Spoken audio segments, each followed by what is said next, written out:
آپ کا بہت شکر گزار ہوں کہ آپ نے اپنے قیمتی وقت کو ہمارے پروگرام کے نام کیا۔ تو سب سے پہلے میرا سوال آپ سے یہ ہے کہ پاک بی بی سیدہ سلام اللہ علیہا کی تاریخ پہ ان کی ولادت کب ہوتی ہے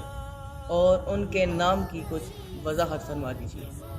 اعوذ باللہ من الشیطان اللعین الرجیم، بسم اللہ الرحمن الرحیم، الحمدللہ رب العالمین، والصلاة والسلام علی عبادہ الذین اصطفیٰ، ما بعد فقد قال اللہ سبحانہ وتعالی فی محکم کتاب الحکیم، بسم اللہ الرحمن الرحیم، انا اعطیناک الکوثر۔ سب سے پہلے میں جناب سیدہ کونین جگر گوشہ رسول کی ولادت و سعادت تمام عالم اسلام کو بالخصوص اپنے امام زمان علیہ السلام عجل اللہ فرجہ شریف کی بارگاہ میں ہدیہ تبریک پیش کرتا ہوں۔ اس کے بعد میں الکوثر ٹی وی کا بے حد مشکور ہوں کہ جنہوں نے اس عظیم ہستی کی ولادت و سعادت پر ایک پروگرام رکھا اور ہمیں جناب سیدہ کے عنوان کے اوپر گفتگو کرنے کا موقع دیا۔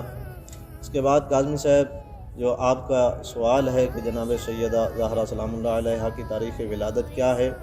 اور اس کے نام کی کچھ وجہ تسمیہ بیان کریں۔ مؤرخین نے جناب سیدۃ النساء العالمین کی ولادت کے عنوان سے کچھ اقوال ذکر کیے ہیں۔ ان میں سے دو اقوال زیادہ تر ذکر کیے جاتے ہیں،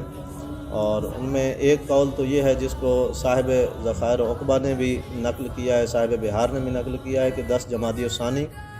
تو جناب سیدۃ النساء العالمین کی ولادت و سعادت ہوئی ہے۔ لیکن جو علماء حقہ اور زیادہ تر جو مشہور علماء ہیں ان کے درمیان اور عرف عام میں 20 جمادی الثانی وہ یہ تاریخ ولادت زیادہ مشہور ہے۔ تو اس حوالے سے اور جو وجہ تسمیہ ہے وہ یہ ہے کہ فاطمہ سلام اللہ علیہا کا نام لغت میں اس کے معنی ہے بچانے کے، قطع کرنے کے، لیکن جو ہمارے علماء اس کا معنی بیان کرتے ہیں وہ یہ ہے کہ کیونکہ جناب سیدۃ النساء العالمین بضاعت الرسول کا ایک واضح اور حقیقی مصداق ہیں، تو اس بنا پر کیونکہ وہ کار رسالت میں شریک ہیں اور جزو رسالت ہیں تو ایک حق شفاعت رکھتی ہیں، جو روایات میں بھی ہمارے معصومین سے اس بات کا نقل کیا گیا ہے کہ جب محشر میں تمام عالم اسلام جمع ہوں گے اور ہر انسان کانپ رہا ہوگا اور شفاعت محمد کا وہ طلبگار ہوگا، تو ایسی صورت میں جناب سیدۃ النساء العالمین بھی جزو رسالت ہیں اور حق شفاعت رکھتی ہیں۔ تو یہی اسی وجہ سے وجہ تسمیہ پڑی کہ جناب سیدۃ النساء العالمین اپنے تمام تر محبین کو قہر الہی سے بچا کر انہیں رحمت الہی کی گھٹاؤں میں لائیں گی، یعنی اپنے تمام تر محبین کو وہ عذاب الہی سے، جہنم کی آگ سے بچا کر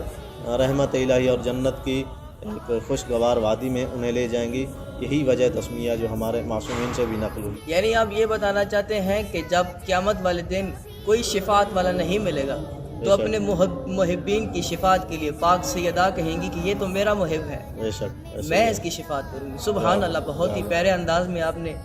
بیان فرمایا۔